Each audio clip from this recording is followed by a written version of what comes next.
Hello नमस्कार प्यारे दोस्तों, स्वागत करता हूं आज का मेरे YouTube channel Rohit Kumar study for job में।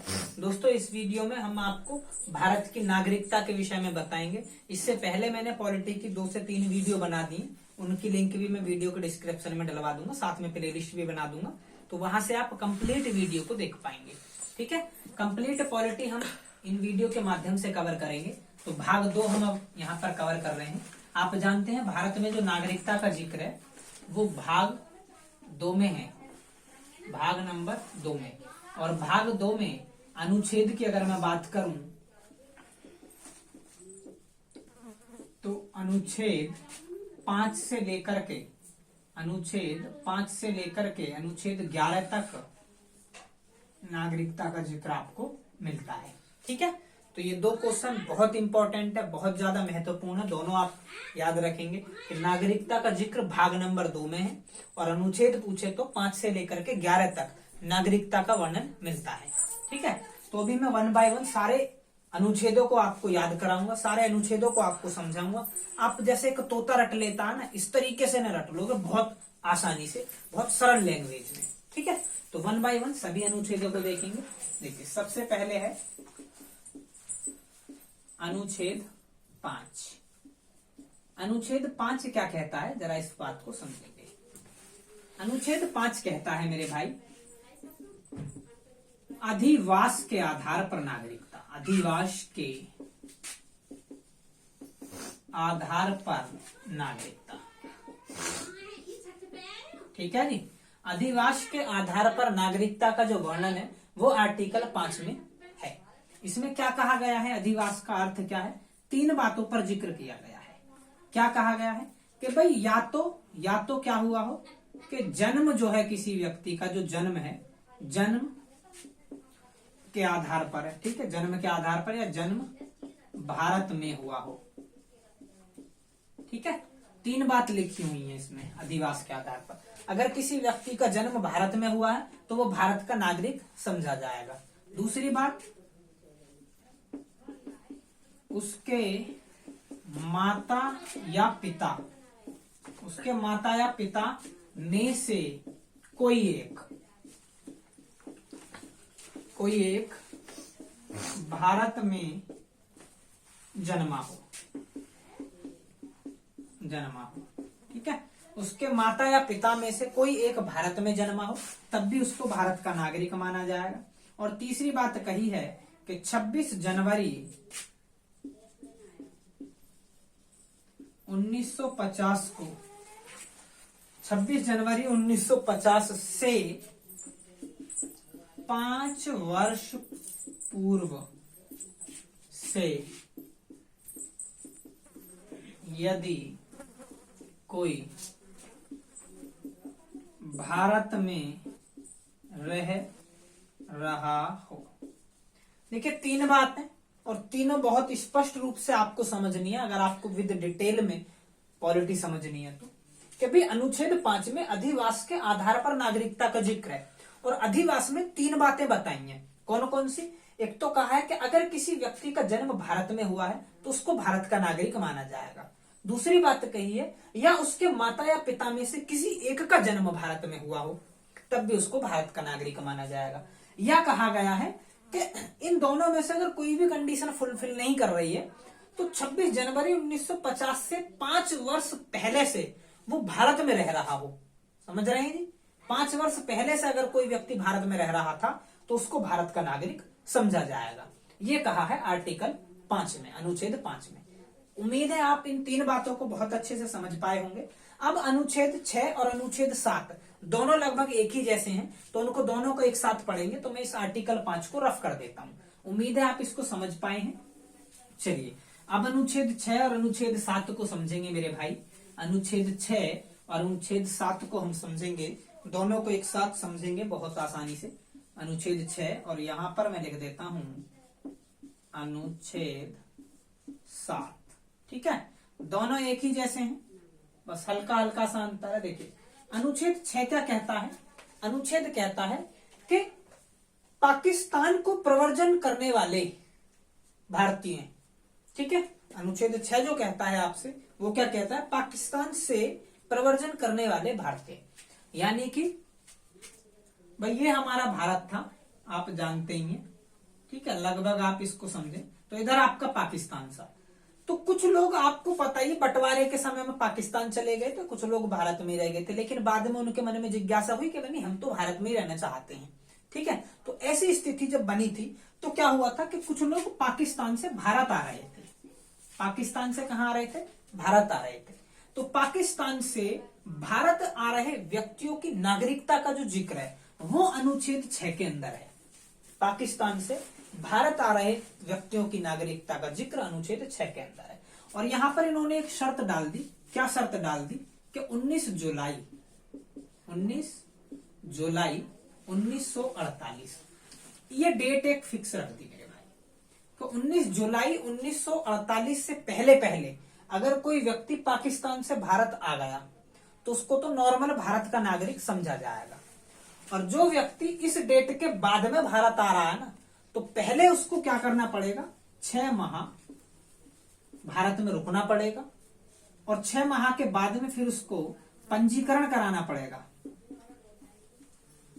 और तब जाके उसको क्या है, भारत की नागरिकता दी जाएगी। ये बात जो है 3 बात आर्टिकल 6 में लिखी हुई है। फिर से समझाता हूं, आप ध्यान से समझेंगे। एक डेट थी 19 जुलाई 1948। इससे पहले पहले अगर कोई व्यक्ति भारत से पाकिस्तान से भारत आ गया है तो उसको भारत का नागरिक माना जाएगा। अगर इस डेट के बाद में कोई पाकिस्तान से भारत आ रहा है तो उसको पहले 6 महीना भारत में रुकना पड़ेगा, फिर उसको पंजीकरण कराना पड़ेगा, तब उसको भारत की नागरिकता दी जाएगी। उम्मीद है आप समझ पाए हैं। ऐसे ही आर्टिकल 7 जो है, अनुच्छेद 7, ये क्या कहता है? ये कहता है कि भारत से पाकिस्तान गए हुए व्यक्तियों की नागरिकता, भारत से जो पाकिस्तान गए हैं व्यक्ति, कुछ लोग ऐसे भी थे जो बाद में भारत से पाकिस्तान गए थे, तो उनकी नागरिकता समाप्त कर दी जाएगी अगर 1 मार्च, यहां पर डेट है 1 मार्च 1947, 1 मार्च 1947। इसके बाद अगर कोई व्यक्ति 1 मार्च 1947 के बाद अगर कोई व्यक्ति भारत से पाकिस्तान जा रहा है तो उसकी जो भारतीय नागरिकता है वो समाप्त कर दी जाएगी।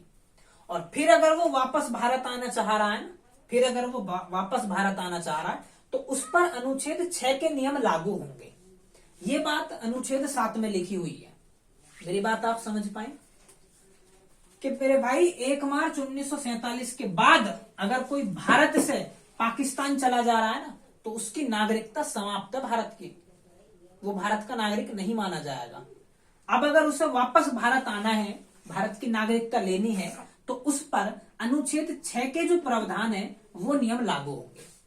उम्मीद है आप मेरी बात समझ पाए हैं। अनुच्छेद 6 क्या कहता है कि या तो इस डेट से पहले पहले आ गया हो और इसके बाद में आया है तब क्या नियम लगेगा? 6 महीने पहले रुकेगा, फिर पंजीकरण कराएगा। तो उम्मीद है 6 और 7 दोनों सिमिलरिटी रखते हैं और दोनों में अंतर भी आप समझ पाए होंगे। आई होप आप इस बात को समझ पाए हैं। चलिए नेक्स्ट समझते हैं आप अनुच्छेद 8 को। अनुच्छेद 8 की मैं बात आपसे करता हूं। अनुच्छेद 8 क्या कहता है? अनुच्छेद 8 इसको भी जरा हम समझ लेते हैं। अनुच्छेद 8 कहता है मेरे भाई कि भारत से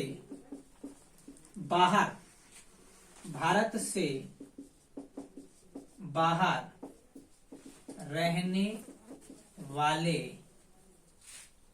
भारतीय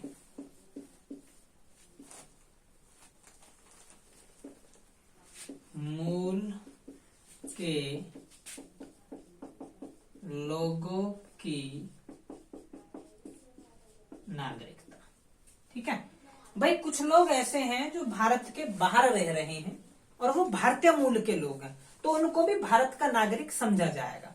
लेकिन 3 बातें इसमें लिखी। कौन कौन सी बातें लिखी, जरा उन बातों को समझेंगे कि या तो उनके माता पिता या दादा दादी या नाना नानी। माता पिता, दादा दादी या नाना नानी, इन तीनों में से किसी एक का जन्म, इन तीनों में से किसी का भी जन्म या किसी एक का जन्म 1935 के अधिनियम द्वारा परिभाषित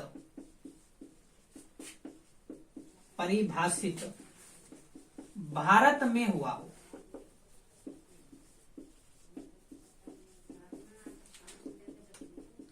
जन्म। मेरे भाई समझ पा रहे हैं आप मेरी बात कि अगर कोई ऐसा व्यक्ति है जो फिलहाल वर्तमान में विदेश में रह रहा है, ठीक है, लेकिन उसके माता पिता या दादा दादी या नाना नानी 1935 के द्वारा परिभाषित भारत में जन्मे थे, तो उनको भी भारत का नागरिक समझा जाएगा।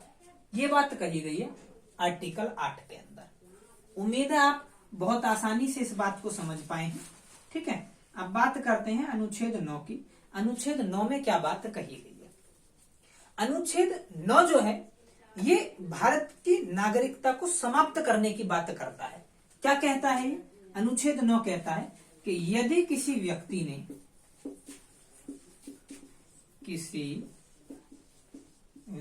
ने क्या काम करा? स्वेच्छा से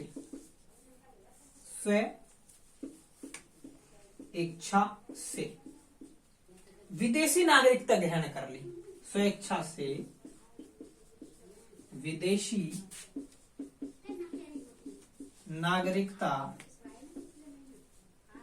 ग्रहण कर ली। ठीक है जी, यदि किसी व्यक्ति ने स्वेच्छा से विदेशी नागरिकता ग्रहण कर ली, तब क्या होगा कि उसकी जो भारत की नागरिकता है, भारत की नागरिकता समाप्त कर दी जाएगी। बोलो बात क्लियर है क्या? तो अनुच्छेद 9 जो है ये नागरिकता को समाप्त करने की बात करता है कि अगर किसी व्यक्ति ने अपनी मर्जी से किसी विदेशी राज्य की नागरिकता अर्जित कर ली है, तो उसकी जो भारत की नागरिकता है उसको समाप्त कर दिया जाएगा। ठीक है, चलिए अब मैं बात करता हूं आपसे अनुच्छेद 10 और अनुच्छेद 11 की। इन दोनों अनुच्छेदों में भी थोड़ी थोड़ी क्या है, सिमिलरिटीज है। आप इसको भी समझेंगे और बहुत आसानी से आपको ये सारे के सारे अनुच्छेद याद हो गए होंगे विद कंसेप्ट के साथ, बहुत ही आसानी से। ठीक है, चलिए मैं आपको बताता हूं 10 और 11 में क्या फर्क है। थोड़ा थोड़ा सा फर्क है 10 और 11। अनुच्छेद 10 जो है ये क्या कहता है, इस बात को अब जरा हम समझते हैं। अनुच्छेद 10 कहता है नागरिकता का बने रहना, नागरिकता का बने रहना। ठीक है, कब तक बनी रहेगी, इस पर भी इतना पाबंदी लगा दी कि भाई नागरिकता बनी रहेगी कब तक? जब तक संसद विधि द्वारा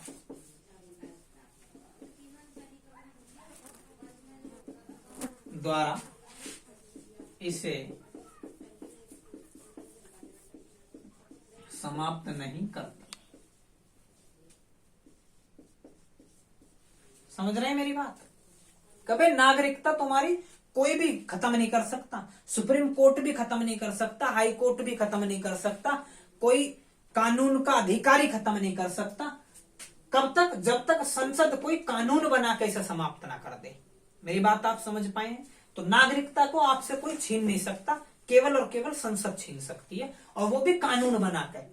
डायरेक्टली नहीं छीन सकती। किसी भी एक व्यक्ति को खड़ा कर दिया, कहा जाओ भाई अब तुम भारत के नागरिक नहीं हो, ऐसा नहीं हो सकता।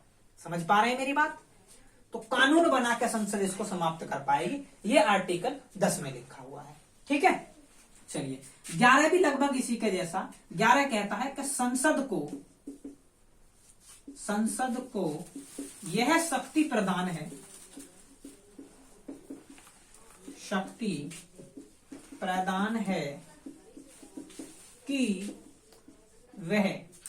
कि वह संसद को क्या शक्ति प्रदान है कि वह नागरिकता संबंधी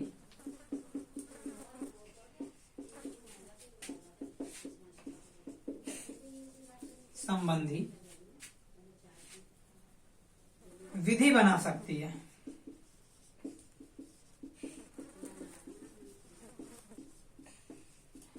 ठीक है जी, संसद को यह शक्ति प्रदान है कि वह नागरिकता संबंधी विधि बना सकती है। वो क्या कर सकती है इसमें? नागरिकता संबंधी विधि में नागरिकता को समाप्त कर सकती है। ठीक है जी, दूसरा किसी व्यक्ति को नागरिकता दे भी सकती है, नागरिकता को क्या सकती है? अर्जित भी करा सकती है। तीसरा, और क्या करा सकती है, इसमें परिवर्तन कर सकती है। इसके जो नियम है ना नागरिकता के, अभी जो हमने सारे पढ़े हैं उनमें परिवर्तन